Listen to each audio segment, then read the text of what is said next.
Aturan baru di cabang olahraga sepak bola SEA Games 2023 menuntut Indra Safri harus putar otak siapkan timnas Indonesia U23. Namun sebelum kita bahas lebih jauh, mohon klik subscribe channel ini agar kalian gak ketinggalan berita terbaru seputar timnas Indonesia. Kalau sudah subscribe, mari kita lanjut.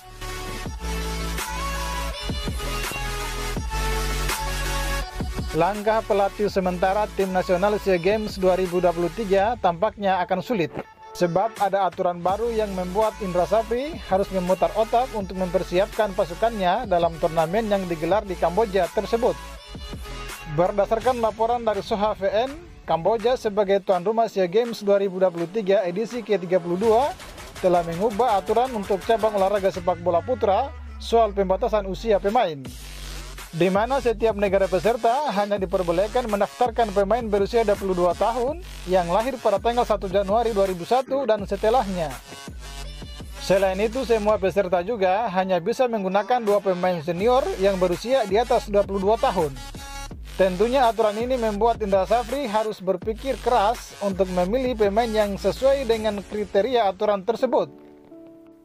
Panitia penyelenggara SEA Games ke-32 telah mengumumkan aturan sepak bola putra.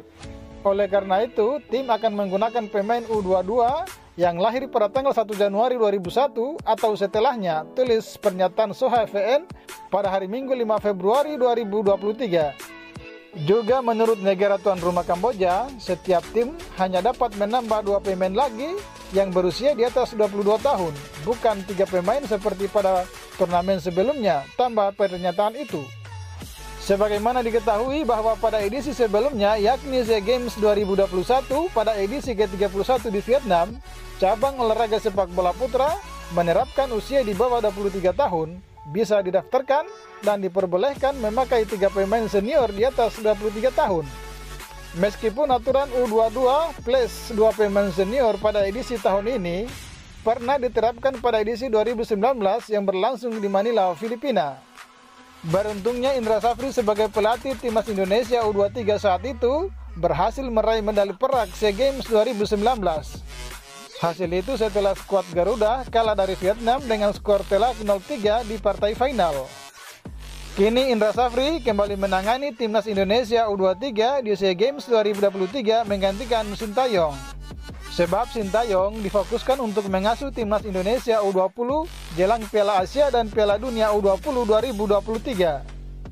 Sebagaimana diketahui bahwa cabang olahraga sepak bola putra SEA Games ke-32 akan dimulai pada tanggal 29 April 2023 mendatang. Pada SEA Games ke-32 ini akan menampilkan 35 cabang olahraga dengan 583 pertandingan yang berlangsung di 5 tempat dengan kegiatan utama berlangsung di Phnom Penh. Bagaimana menurut kalian?